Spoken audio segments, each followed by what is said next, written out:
They're not public, are they? Welcome to the CEFACT Global Trust Registry project. We are recording this meeting, and we'll explain in a moment how you might find those recordings and see them on YouTube. We follow a standard code of conduct for all these meetings and the open development process of CEFACT and a bunch of IPR rules and regulations, and the people on the call right now understand those very well, but you're very welcome to click the links if you wish to do so. The agenda today is going to follow the same sort of approach we've done for the last few weeks, really. We're going to kind of go through kind of what's happened since we last talked, the kind of merge requests and so on that has been done on any content, outstanding issues, and that kind of thing. So we're using the GitLab site to sort of drive our conversation. Now, I will do something that I was sort of given a trigger to do from a conversation just as we started the recording, which is I will, in a live form, show you I think this is going to be the playlist. The playlist. Hopefully this will be the playlist and nothing else dodgy. There you go. It's the playlist. So we have all of our recordings that we make from here. I kind of go through a manual process. This has been recorded on an account that Joe and I have access to as Suzu. It will manually records and creates transcripts. That's great. And then we need to upload that recording into a playlist to make it accessible to all. So to Hans's question, anybody that's of such a mind can watch any of these recordings. So the good news for that is that tomorrow I won't be able to do the Friday call, my time Friday for the US. I'm traveling myself. But they, should they wish to, can watch the recording, including this mumbling start. So anyway, they're all here. Who is showing up usually to the US call, as you call it? So it's a couple of people from Is Australia. it more populated? It's had up to about 7 or 8 people at peak, probably. So the more interesting in the sense of divergent is Canada. So we've had quite a few Canadians popping into that call.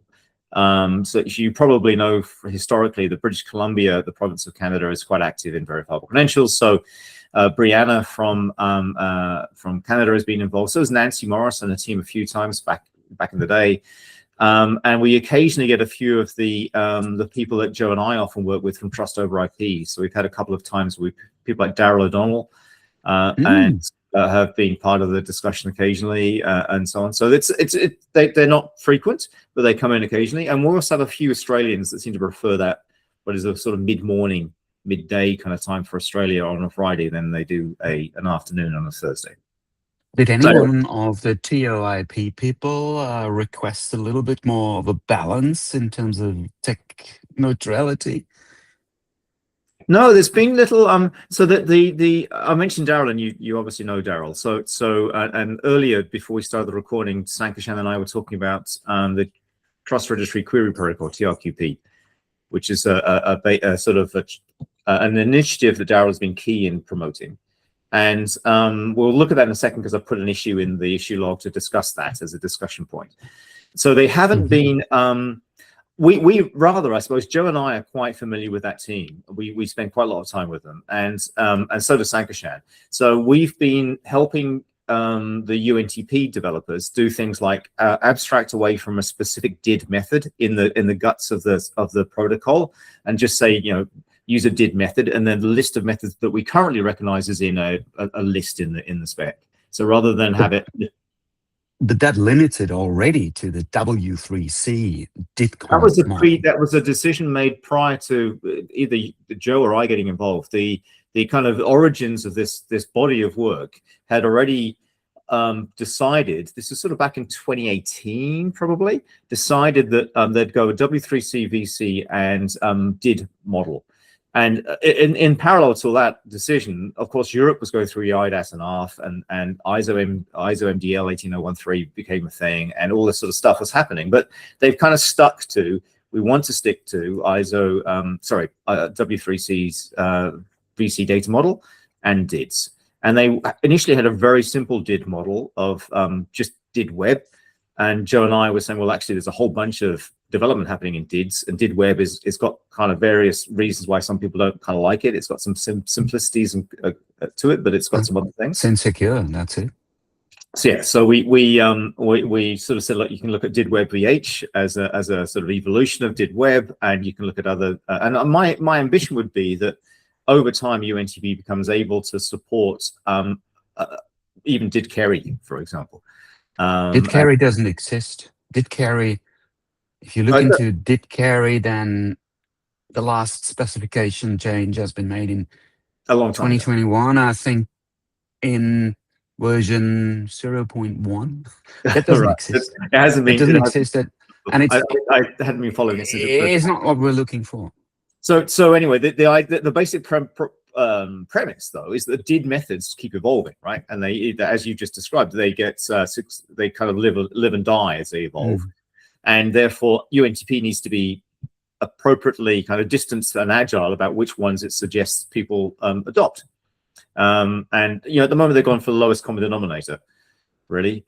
But we'll see how that goes. They genuinely, for example, support the idea of participants using even blockchain technologies if they wish to do so, and therefore using DID methods that support blockchain. So they've got a variety of approaches. We've also had the, I'm not sure if you've been on these calls, but Alex Tweedale from Checked, when he was with Checked, I think he's still with Checked, I'm not sure, was quite strongly promoting their way of thinking. We've had a few calls with him. There's actually a recording of Alex somewhere down this list talking about Checked and its possible application in this space. So anyway, long story, there's a bunch of recordings. They're all available. Anybody can watch them, and surprisingly, a few people do. But it's okay. Also. So you're referring to a decision taken in 2018. Yeah, and then more or less only the W3C DIDCOM model should be supported. Not DIDCOM, W3C VC data model, and yes, that's what I mean. Well, DIDCOM is a specific protocol. Yeah, and it's not the same thing.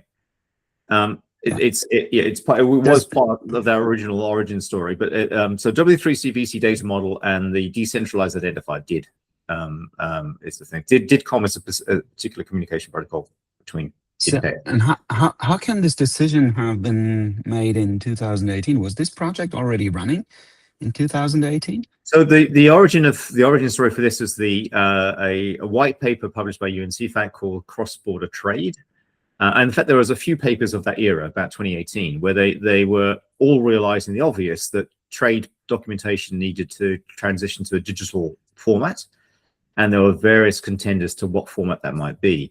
The best way to think about that era is the biggest single decision that people like Steve Capel were keen to promote was no single platform is the right answer to this problem, because you can't expect the whole world and their gazillions of dollars of investment to jump onto yet another platform or to join a thing that they will have to do a lot of work for. So their idea was a lightweight protocol, so like an AND to what you've currently got, is a better approach than saying, we'll jump on my solution X. So that was the sort of big ethos kind of idea that they had at the time. And then they identified these technologies, W3C, VC, and DIDs and so on, as attractive back in 2018. And they haven't really moved too far from that. They are. So back to what Joe and I and others have been doing. We pump into the UNTP team what things are happening, and bear in mind this is happening, and what about that kind of stuff.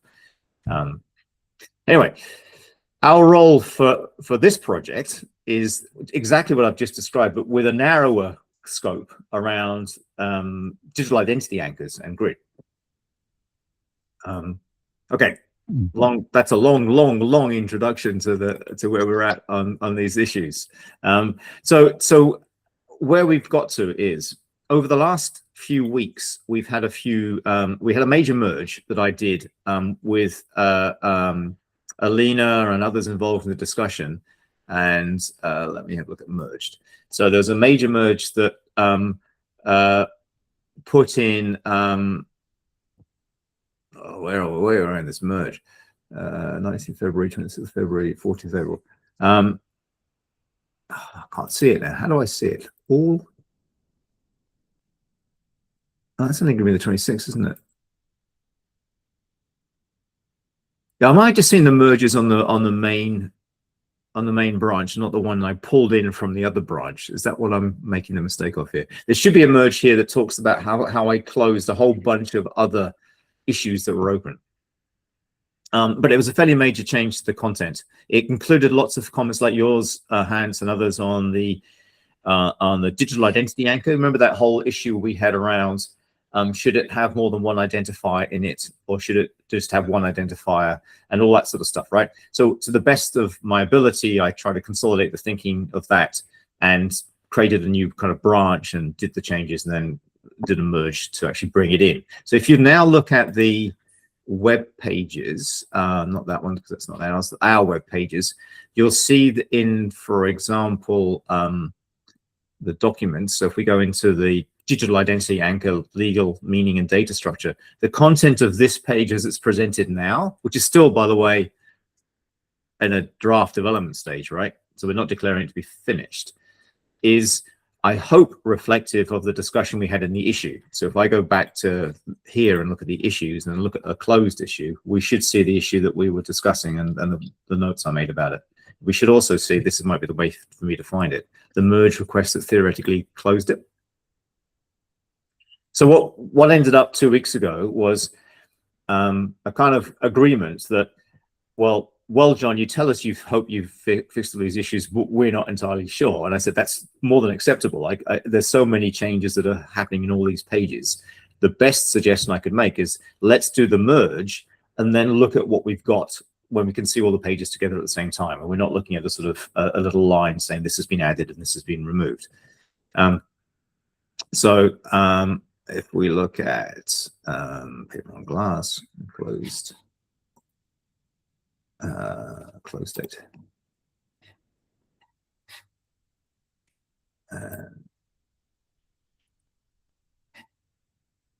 Okay. So this was the big one we had as a discussion, and we had all the various sort of points to and fro that we had about how we might change the spec and what we might do with it, and that was what I pulled into the latest merge, the sort of what I hope is the conclusion of that. So where we are today is right on the sort of cusp of saying it's good enough to say it's ready for public review. Now, if I go back to the open issues, the one issue that my co-lead Alina wants to close before we say it's ready for public review is the issue that is this one. She's very keen that the glossary contains a definition of digital identity anchor, which she's comfortable with. And she made it clear in the last meeting that she's not comfortable with this definition that I've just highlighted on the screen, which is the current definition in the glossary. And I agree with her. It can be improved. So I've created an issue for that. John, may I ask again here, and maybe you want to go back to the document provided before or presented before. We have, and I come back to technical neutrality, we have also in this definition a reference made to a DIT, a decentralized identifier, which is W3C jargon. Sorry to reiterate that, but I'm not happy with these terminology being engraved here in these definitions, because it will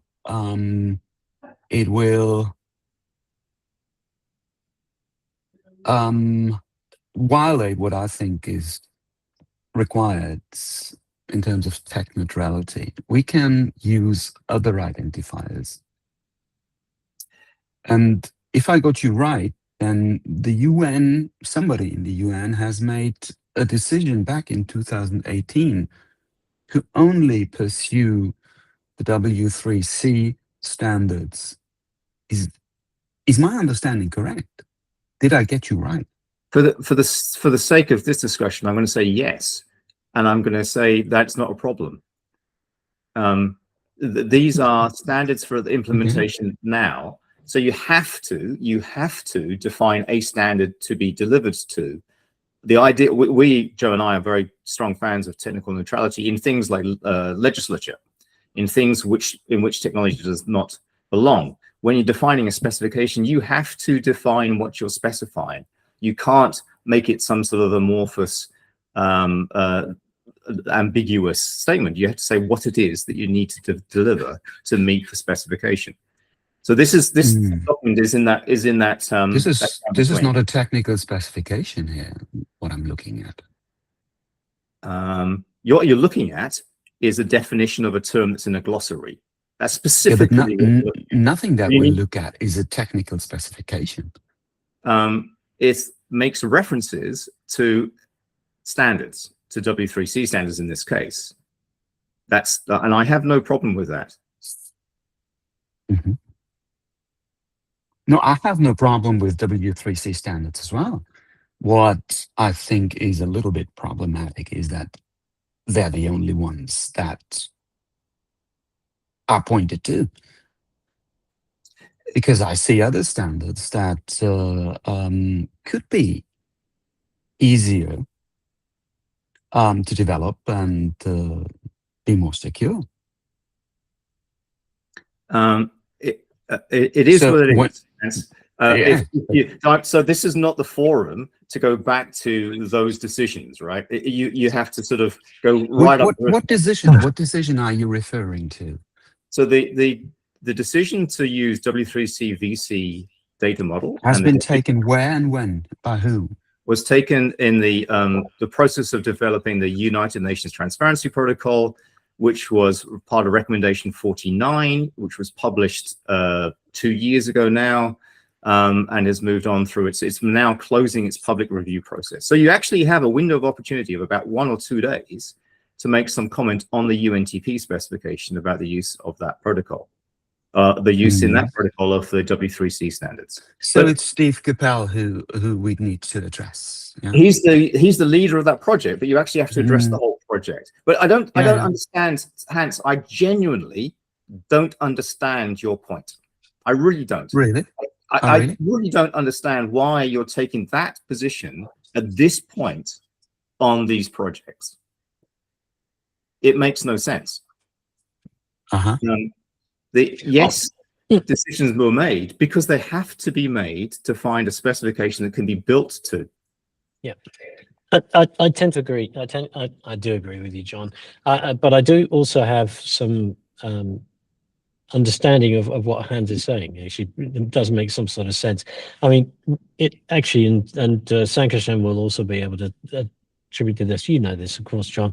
We've been through what do we call the identifiers of addresses for information associated with credentials and so forth. So we've been through this whole problem with trust over IP, where we went from decentralized identifiers to verifiable identifiers, right? So VIDs, and you'll know that Kerry uses autonomic identifiers and various different other types of identifiers. So yes, I do have some sympathy with Hans. But yes, you're right. We went through this process and probably jumped at it in UNTP. It is what it is. We've anchored on it, and I expect it to be able to evolve over time. But it's not for us because we're a satellite program associated with UNTP. The whole purpose for this is to underpin UNTP. I would suggest that we sort of flag it and say, this might be a limitation in the future, or it might be something that will evolve over time. But at this point in time, this is where we're at. You're absolutely right. Let me be fair here. We're in similar discussions with Nis Jespersen of the UN VTD project, and he also he kind of prompted me last week to say what we would like to engrave or to write on tech neutrality and the process of doing that. And, I see the same here in this project. It's just narrowed down to W3C. I don't really believe that this will serve us well in future. I'm fully behind the actual goals of this project, although I have slight doubts that it will be as easy as some people may wish. But I'm not really behind narrowing that to certain standards.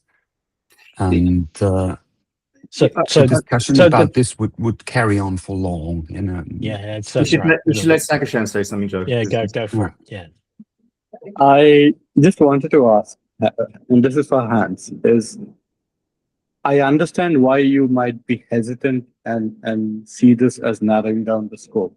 And if we were to, for the sake of an hypothetical, not have such narrowing down, what would that look like in your mind? How do you see that happen?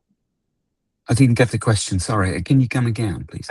Yeah. So I understand why you are saying that this has been narrowed down to W3C. As an hypothetical, if we consider that it won't be narrowed down, what would you think would be the ideal state to be at? What would it look like if it were not narrowed down? Well, it wouldn't mention W3C as the only avenue to walk along. And if I read through the project documentation, W3C, the VC data model of W3C is explicitly mentioned in every corner, and that narrows it down to this technology. I see other technology that should be mentioned as well, or at least be given an indication, should be given that other technologies can be used, and that a registrar can, for instance, say, I'm pursuing the carry approach, or I'm walking along with the Europeans on SD, JVT, whatever. Yeah, at the moment it looks like we're using W3C, nothing else. I don't think that's. Well, that's true, and it's a statement of fact. And the reasons for that decision are they're kind of catalogued. You can look back over the history if you wish to. But one of the obvious problems of allowing a wider type of choice is that party A may not be able to speak to party B.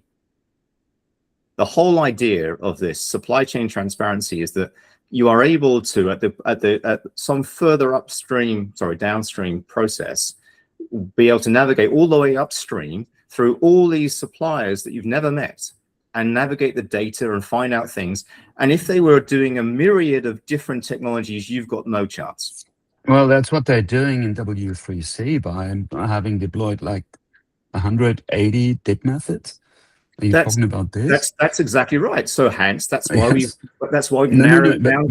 But Hans, that's my argument. That's why we've narrowed down to one DIP method. I don't believe that we'll wake up in a world where one technology is used for everything. That's the rare occasion. That happened with the internet, with TCP/IP. TCP/IP displaced all other ways of package-oriented data transmission. Great success, but that's the rare, the rare exception. So there are there's some, I guess there's some things to sort of suggest that are true that we will all agree to. And I know there's many things we all agree to actually, but one of them is whatever we are using from a technology point of view now is likely to be replaced in the near future, either through its own evolution or because some other better technology comes along that we all agree is actually the better technology we should be on. Just so if you acknowledge that, then allow it. allow for it. We And do. don't try to engrave. We do allow it. So the way it's allowed for is that each of the standards is written and ratified, and then it evolves. So UNTP, as a specification, will go through a formal process of updates to change the content of the UNTP protocol specification.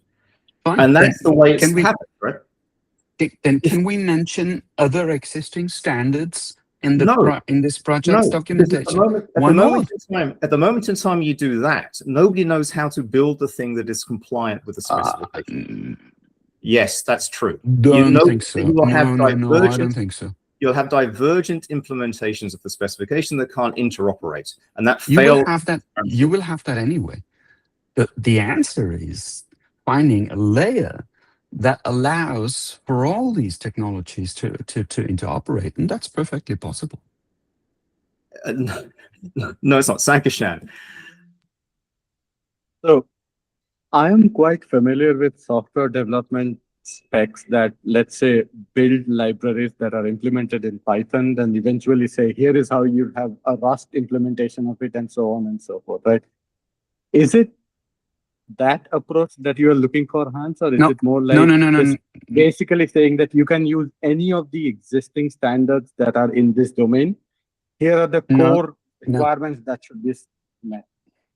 That's not what I'm looking for.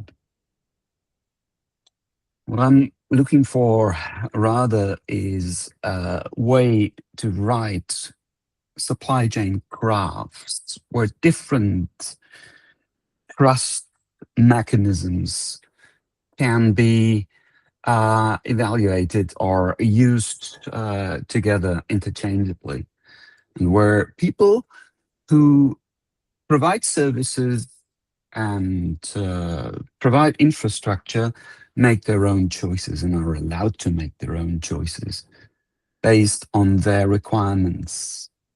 And the trust artifacts that are then being put into a larger database graph, they should not be determined by a certain technology. Just because technology is evolving and people want to make their own choices.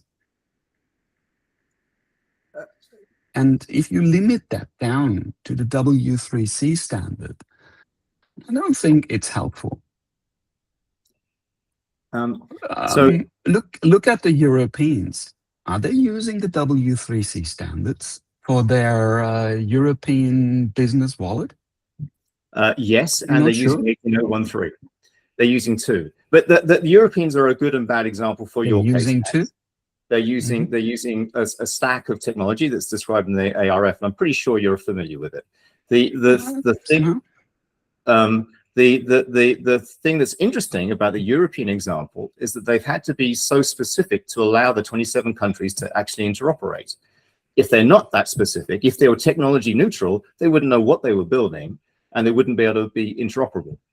So they've had to be quite specific about how they approach the implementation. And that's exactly what we're doing with UNTP and with GRID. We more than accept that the technologies will evolve. The fundamental principles for UNTP were very low cost of implementation. So you need to use open source standards that have no license fees and no requirement to sort of pay monies to some third party. The same is true about platforms. Any solution that says, oh, we can solve the world's interoperability problems by you just have to go through our platform is not acceptable either. Absolutely, I agree. And you're giving the argument that I'm making. The moment you determine the W3C standards, you are kind of acting platformish. No, you're not. Leave it open. Leave it. Yes. Leave it open. Yes. Let me have a crack at this, because I think we've got to get moving. I mean, the thing is, the GRID itself and the GTR project is actually trying to be technology agnostic, in the sense that it could well be that registrars don't have any technology as well. So, but they can still be registered, right? So the evolution of registrars and registries to be able to support interactions, is going to evolve over time.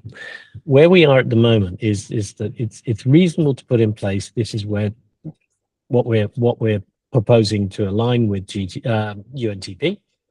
If UNTP were to open up to broader technology choices, and then I would say, fine, let's just align ourselves with UNTP, because we're aligned with one thing.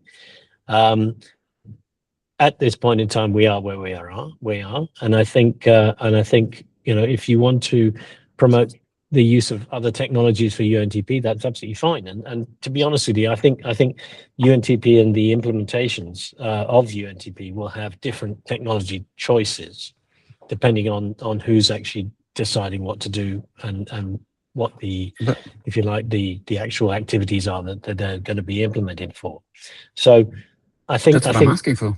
Well, I think that's going to happen. That's going to happen when we get to implementation time for UNTP, and so therefore the GTR will similarly have to be able to evolve over time. And I think that the design of the grid should enable the identification of different, standards selection, if you like, so that those people who want to actually sort of utilize those registry services should be able to actually access them and use them, because they if you like, publish what services service types that they're looking to provide, which technology choices they made. At this point in time, I think we are where we are. But I think the design should allow for that to happen, which I think is important. I think it's more likely to reach the goals that you have set, or we have set, if you allow different technologies. So I think yes, the design should allow that to happen. Whether we actually sort of implement it first off with multiple different options, that's a choice, and we are aligning ourselves with UNTP. So again, the design should not preclude the use of different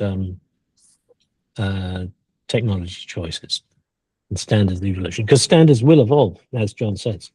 So we're going to have to support multiple different, over time.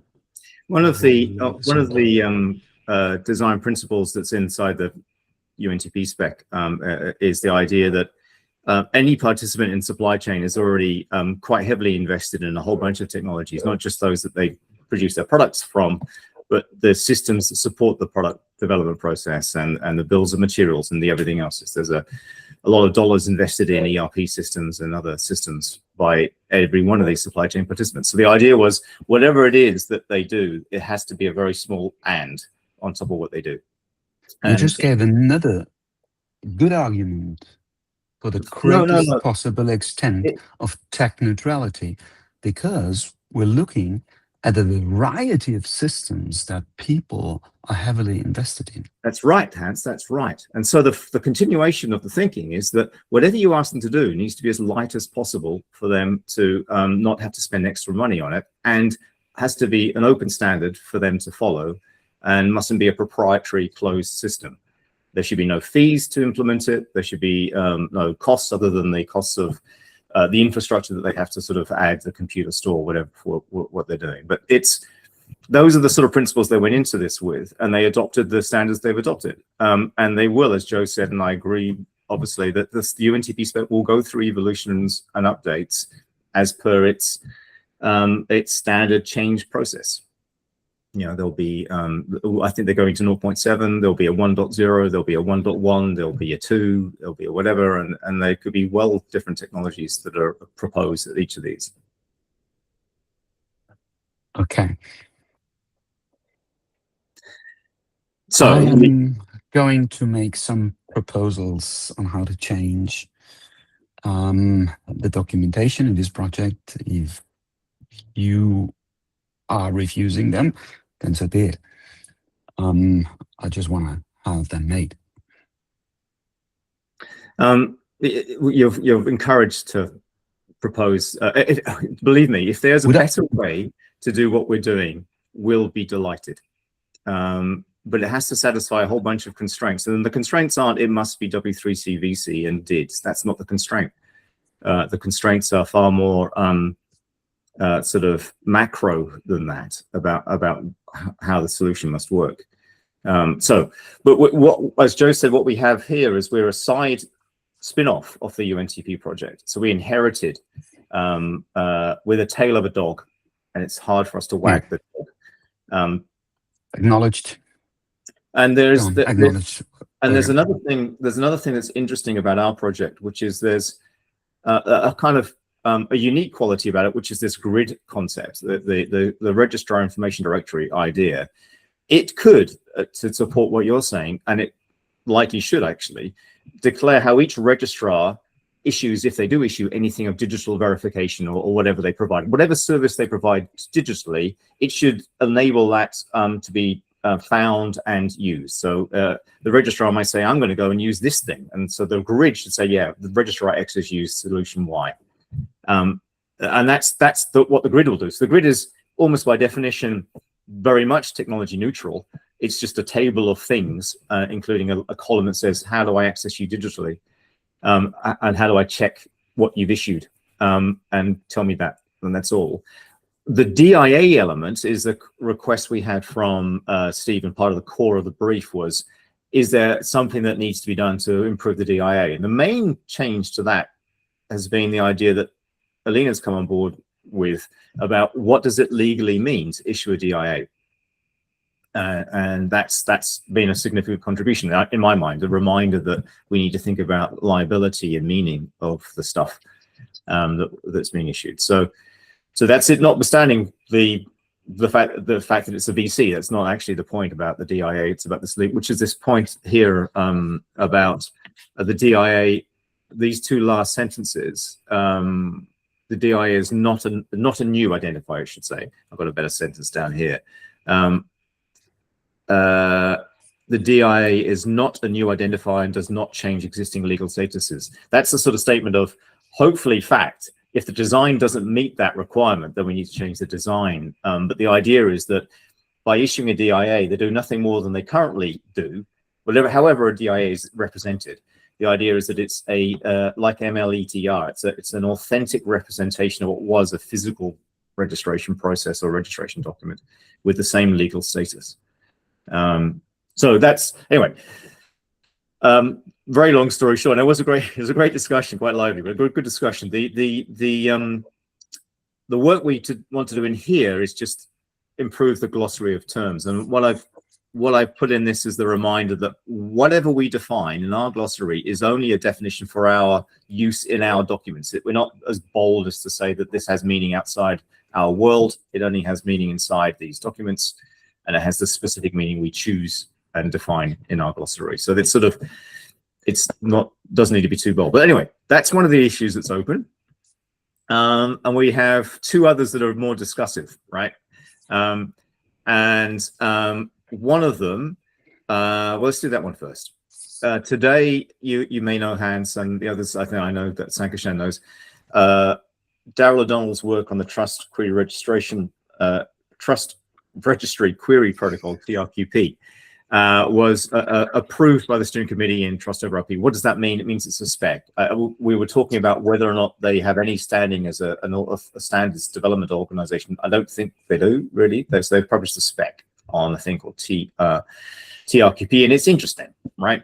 It's interesting. So this discussion is basically to let people sort of discuss it, really. I don't know that it's going to make any changes to the documentation, but it's at least worthy of consideration. And Sankashan's done some work just to say, well, look, this is the way of looking at how these things interrelate.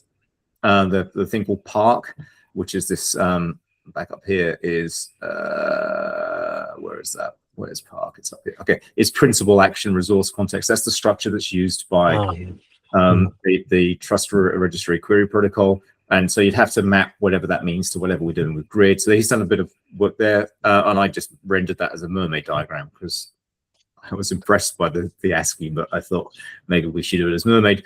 And that's where we're at with that one. So that's open for discussion. Have you seen anything on this Trust Registry Query Protocol, Hans, or is it new to you? It's quite new to me. Okay, so have a look if you want. The links to the specker here. So it's if I click on that, we'll see it, but it's a, this is their specification that they've defined.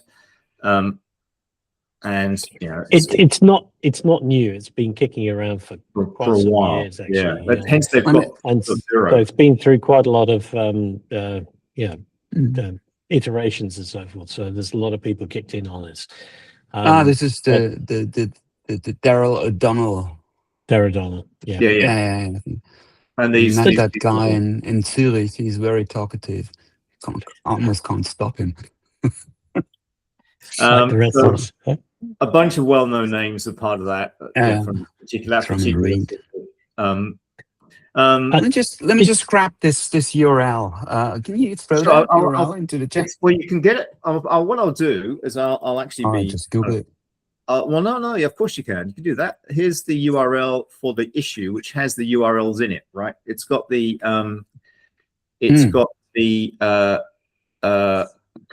the URL for the published pages and the URL for the GitHub repository that they're using to manage the content. Oh yeah, right. Got it.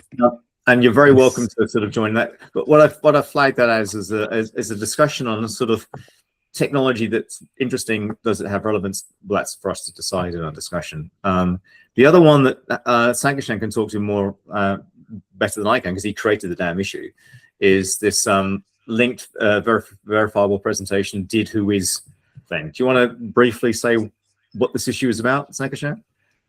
I am not going to briefly say what this issue is about, primarily because I read through the original one, kind of went bonkers trying to figure out what it is, and eventually extracted some meaning into a new issue. I will remind everyone, this originates from a sidebar conversation at the DIA spec issue that we had. That there was a presentation, there was a comment which talked about looking at the alternative publication and discovery mechanisms for DIA artifacts. And we intervened by saying that these are two separate conversations that are happening in one issue. So we will keep the DIA spec changes in its issue that existed and separate out this one as its individual unique issue to talk about. Unfortunately, this has not received much input since then.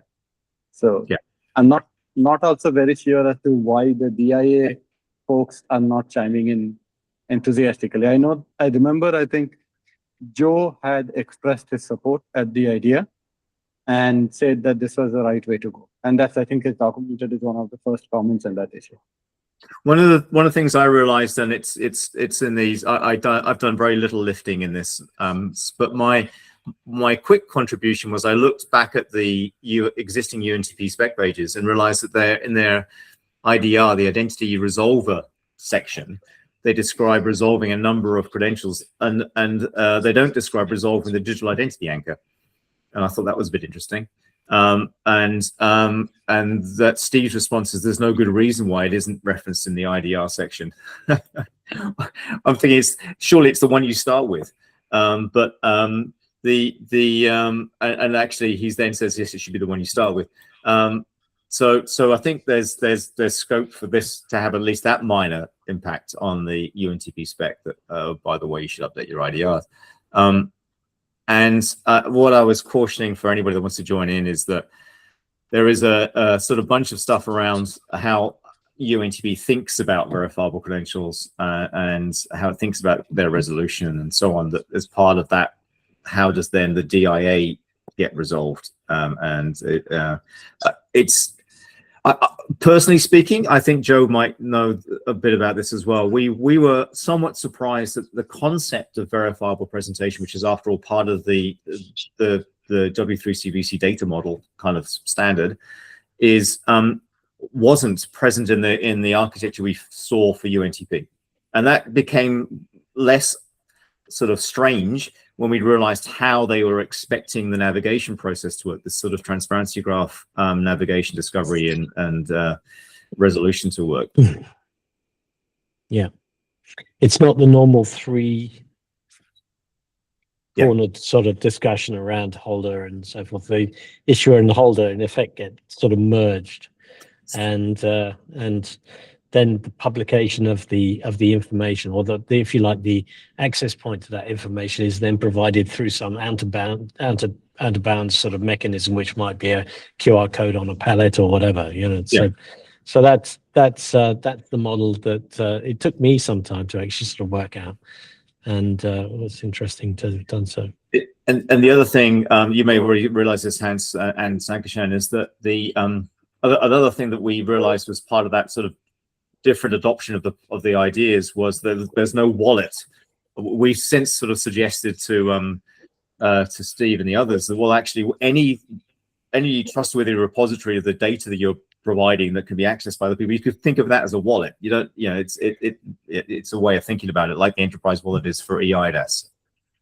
If you wanted to use those terms. The other thing that I guess was part of their design is that they expect the data to be navigable without a request and response pattern, so that you're able to sort of find sort of passively this data is made available for people to sort of access without having to have the individually on each request approval, except for data that is considered sensitive. So they've got this idea that there is some types of data that are commercially sensitive. So what is sensitive? Why would they do What that? is sensitive about data? So the data. The perception. Let me finish. If something is sensitive, is subjective. What I think is sensitive, you think is harmless. So let me say something that is, I agree, but you're I think going down a path about thinking about personal data and about people. This is not about that. This is about commercial confidentiality. No, yeah, absolutely. I'm absolutely thinking about commercial data, about business data, not about personal data. So the in the European GDPR context, personal data, commercial data. So the commercial data that is sensitive is so a supplier has sold bales of cotton to a consumer, and they charge a certain amount per bale. Downstream, someone is making cotton from bales that third party is now sending on to them. The intermediary doesn't want their customer to know how much they are paying for the bales. Yes, right? Yeah. That's one very common price information example. There's lots of other examples. Yeah. So I heard about a case where consignment notes, which were rendered digitally, were passed through of 1 year, consignment notes of 1 year, and somebody reassembled the catalog of what someone offered and had it, although he shouldn't have it. Second example, I can add 300 examples. So again, sensitivity is very subjective. You can't determine it.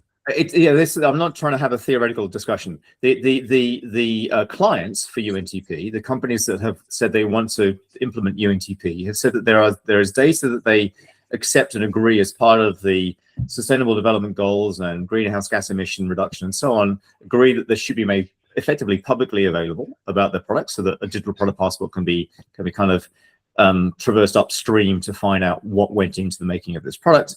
But there are other elements of the data that they need to provide to their clients that they do not wish to be part of that publicly accessible data. And do you believe they have finished thinking? They'll continuously think on about what is disturbing to be exposed to others and and whatever. Yeah. So the answer to the question about what data must be made available is perhaps easier to answer than what should it be, right? The must be is the regulatory required data. So that if there are regulations that require certain things, so for example, a EU requirement is on the deforestation requirement that must be met. If you sell beef from Australia to the EU, you've got to prove you didn't sell it from a paddock that was deforested. So there's no getting out of that. You have to make that data available, right? So there's no sensitivity. There's the theoretical discussion, as you term it, could go on. You have to make this information available, but who is it available to? Is it available to the public, or is it available to a regulatory body? So you next dimension. Who is looking at it? Who is getting that data? Who do you expose it to? all of this is discussed in the UNTP pages. I recommend you read the pages on UNTP about this. Well, if you want, I will go now and find it and show it to you, but it's there, and it's about the sensitivity of data and whether or not it should be made accessible. So it, it's this, basically from our point of view, we don't really, we inherited a vision for the use of these verifiable credentials, which didn't include what we've often seen about the verifiable presentation, but that kind of made sense when we realized they were going through the normal kind of query response process for data. And that kind of made sense when we realized how they want to do transparency graphs. But it's full of all the kind of consequence of that sort of thinking as to how they've approached the design. It's going to, I think it's going to, welcome to check, but I think the public review period, Steve was sending emails out, is fairly near to conclusion. I think it's certainly this month, if not this week even. Can you remember, Joe? I can do a search in the emails, but I think it was the next couple of days, actually. I thought, but maybe I got it wrong as well. But as we'll talking about the public review for exactly what? For the UNTP. UNTP 1.0. For UNTP, to go to 0.7. From 0.7 to 1.0, isn't it? No, I think it's going to 0.7. I think it's going from 0.6. So it's not. It's like there'll be other releases after this. It's not the last of any of the reviews. Right. Okay. That's what it sounds like over here. 0.7. Yeah. So it's not like it hasn't gone to a major number. I was interested in that, and I don't know what triggers them to go into a major number. But it's still on minor numbers. So that would mean that even if you have other review comments, they're welcome to be sent through, and they will bear them in mind for the next release, right? It's not a closed door at all. Okay, so that's where we're at. We've got three live issues. We've got a whole bunch of content on the web pages. What I'm flagging, what I want to do is allow this to be open for public review. So not just us on these calls and the project team members, but actually sort of say through the UN CEFACT Bureau, look, it's open for public review, which can be kind of anybody. And then depending on the nature of those review comments and the determination about how they should be handled, either the thing has to be completely rewritten and we do a whole new thing, or we can do minor updates typos or whatever else, that sort of stuff. And after I think it's 60 days, then UN CEFACT will say, okay, you've written a set of documents that we can call I think they would call this a specification. It's not it's nothing else than that. It's sort of white papers and whatever. It's not what they call a recommendation. Recommendation has this loaded meaning in UN CEFACT where all countries on earth are told they should implement this. Not that they will all pay attention to that, but that's what the UN recommendation would be. It becomes a published paper sent to all the countries. This won't be that at this stage. Just going back to the versioning, I've got the email in front of me. It says the United Nations Transparency Protocol is nearing the key milestone for formal 60-day public review, after which time UNTP will become the final standard. The public review version will be 0.7 within 1 or 2 weeks, but the current latest version of the UNTP is already close to 0.7. After public review feedback is implemented, the UNTP will be released as final version 1.0 global standard. Okay. And then they'll do 1.1 and 1.2 or 1.3. Yeah, that'll be go through. But so bundle in. Do you want me to send you this email? Yes, please. I'll send it to you. Sorry, which email shall I use? Hans.huber@verifiable.trade. Okay, fine. Cool. Thank you. Cool. All right. Well, it's the top of the hour. That's past the top of the hour, I think, isn't it? Yeah. 18, just exactly. So that's great, and I know it's been sort of a lively discussion, but I prefer that to no discussion. So yeah, I encourage you to put the thoughts through, Hans. Please do, and I promise you we'll do a positive response and do what we can, right? So There's a more shared ideas than there are unshared ideas amongst us here. Shared thinking. Cool. All right. Unless anybody else has anything to say, I guess we call quits. Sorry, just a quick one. Hans.huber@verifiable.trade. Yeah. Hans.huber, yes, at verifiable.trade. Great. Thanks. Do you want? There you go. Do you want me to hang on? it's fine. I'll just I've bang it sent it. into there. You I've sent sent it? I'll let you put it on the Okay. chat right now, Hans, while we're still going. Hans.huber at verifiable.trade. Bang. That's it. Excellent. Thank you, Hans. That's what I've sent. Should be Thank good. you. Cool. Oh yeah, I got it. Sure. Thanks. Good stuff. Bye, guys. Thank you very much, guys. Well done. Take care. Just, Bye. bye. Well done. Good luck tomorrow, John. Okay. Thanks. Hope it goes well. Take care, mate. I just need the fuel. The ride's on Saturday. Need to get there. Good luck.